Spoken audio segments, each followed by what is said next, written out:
Assalamualaikum warahmatullahi wabarakatuh. Bagaimana kabarnya teman-teman? Insya Allah sudah siap ya untuk belajar kali ini. Tapi sebelum itu kita mulai pembelajaran kali ini dengan berdoa terlebih dahulu. Baik, sikap berdoa. Berdoa mulai. Raditu billahi rabbah wa bil islami dina wa bi muhammadin nabiyya wa rasulullah rabbi zidni ilma warzuqni fahma amin. Baik, mari kita mulai pelajaran kali ini. Pada pembelajaran subtematika tentang lingkungan dan manfaatnya, kita akan belajar yang pertama tentang menentukan ide pokok dalam teks. Ya, masih sama, memang satu tema ini kita akan fokuskan ya, tentang ide pokok. Sebuah teks terdiri atas beberapa paragraf. Setiap paragraf pasti memiliki ide pokok yang berbeda. Nah, ide pokok itu merupakan inti atau dasar permasalahan dalam suatu teks. Dengan mengetahui ide pokok yang terkandung dalam suatu teks, kamu akan lebih mudah mengetahui masalah yang disajikan dalam teks tersebut. Nah, ini tadi yang pertama, makan makanan yang bergizi dan seimbang. Kedua, posisi tubuh berdiri, ya tegak. Kemudian jangan lupa olahraga yang teratur. Penyakit atau kelainan pada alat gerak manusia ini, ya ada berbagai macam. Contoh penyakit dan kelainan pada tulang manusia, retak dan patah tulang. Ya, ini biasanya disebabkan oleh benturan benda keras berupa kecelakaan atau jatuh. Kemudian skoliosis, lordosis, dan kifosis merupakan kelainan pada tulang punggung. Nah, ada lagi namanya rakitis. Ini disebabkan kekurangan gizi seperti fosfor, kalsium, dan vitamin D.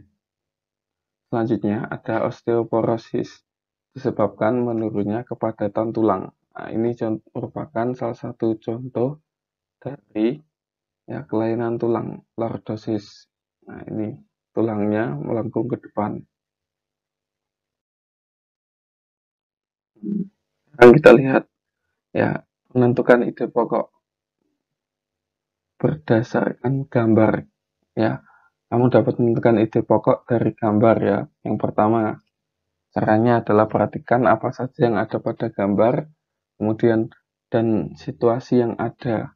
Kemudian setelah itu kamu dapat menentukan ide pokok dari gambar berdasarkan objek yang ada pada gambar. Kira-kira pada tampilan gambar tersebut apa yang disajikan itu merupakan modal kita untuk menentukan suatu ide pokok. Nah, sekarang kita belajar tentang komik.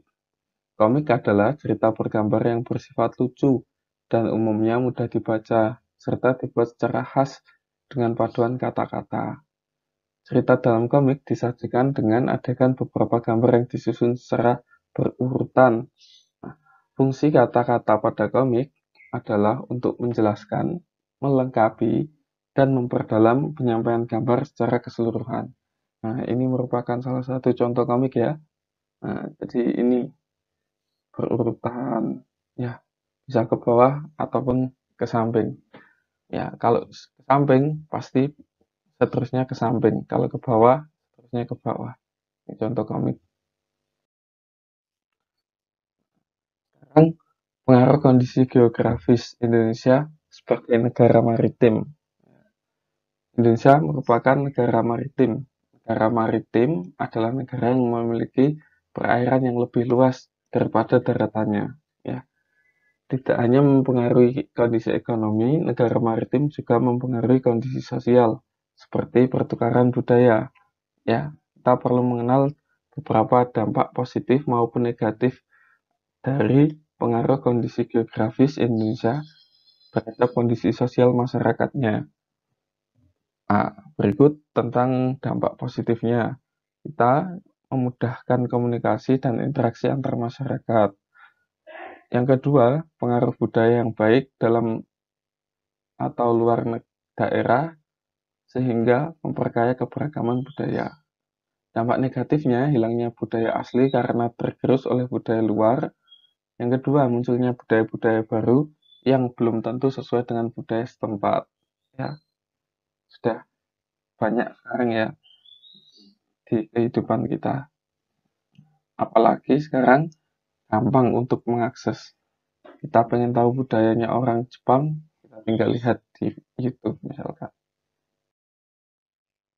Selanjutnya, menuliskan ide pokok dari teks. Coba kita ingat kembali cara menentukan ide pokok sebuah paragraf ya. Ide pokok itu dapat ditemukan di awal, tengah, akhir, atau awal dan akhir paragraf. Kuncinya tadi di situ. Sekarang kita kembali. Ingat perilaku yang sesuai dengan nilai-nilai Pancasila. Sekarang Ustadz sudah rangkumkan beberapa ya setiap silanya. Ini nilai-nilai luhur dari setiap Pancasila. Satu, ya, menunjukkan bahwa setiap warga negara berhak memeluk agama sesuai keyakinannya. Ya. Yang kedua, menunjukkan bahwa setiap warga negara memiliki hak dan kewajiban sebagai warga negara. Yang ketiga, menunjukkan setiap warga negara harus mencintai tanah air serta menjaga persatuan dan kesatuan keberagaman suku, agama, dan budaya. Yang keempat, menunjukkan setiap warga harus mengutamakan kepentingan negara dan masyarakat. Ya. Yang kelima, menunjukkan setiap warga negara harus memiliki sikap gotong royong dan peduli antar sesama. Nah, ini menuliskan ide pokok dari teks menggunakan diagram pohon. Coba di buku paket Bu Pena tidak ada ya. Ini Ustadz merangkumnya ya. Ide pokok tidak hanya dapat disajikan menggunakan tabel, tapi juga dapat disajikan menggunakan diagram pohon.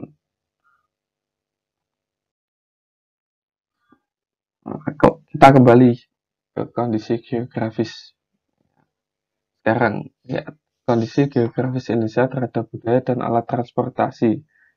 Ya, kekayaan budaya yang dimiliki Indonesia dilihat dari yang pertama, keberagaman sukunya, bahasanya yang beragam, adat pakaiannya, kemudian rumah adatnya, senjata tradisional, maupun keragaman musik tradisionalnya. Nih, sekarang kita lihat. Wilayah Indonesia yang berupa kepulauan juga mempengaruhi jenis transportasi yang digunakan untuk menghubungkan antar pulau, yaitu transportasi udara maupun laut. Ya, berikut beberapa pelabuhan yang terkenal. Nah, Pelabuhan Belawan di Sumatera Utara, Bakauheni di Lampung, Merak di Banten, Tanjung Perak di Jawa Timur, Gilimanuk di Bali. Nah, ini untuk perubahan pelabuhan. Kemudian bandara udara yang terkenal, Sultan Iskandar Muda di Aceh, Adi Sucipto di Jogja, Soekarno-Hatta di Banten, Ngurah Rai di Bali, Sentani di Papua. Kemudian pengamalan nilai-nilai Pancasila dalam kehidupan sehari-hari.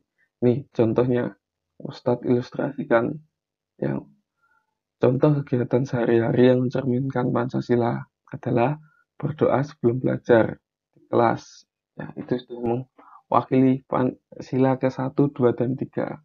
Nah, makanya ini, kalau sebelum pelajaran kita dianjurkan untuk berdoa.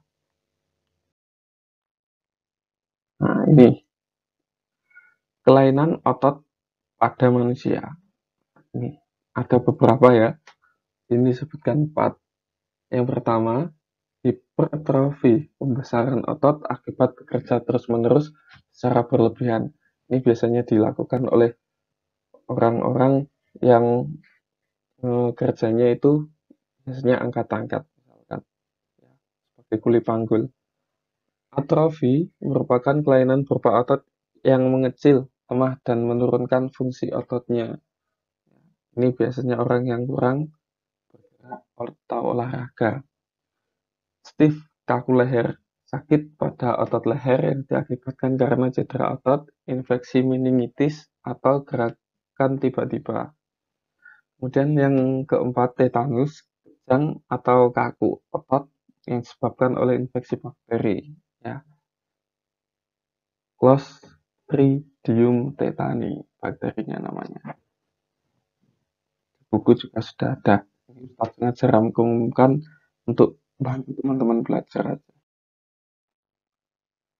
Nah, coba menulis ide pokok dari artikel ilmiah. Ya, coba di buku nanti ada. Teman-teman bisa mencoba merangkumnya.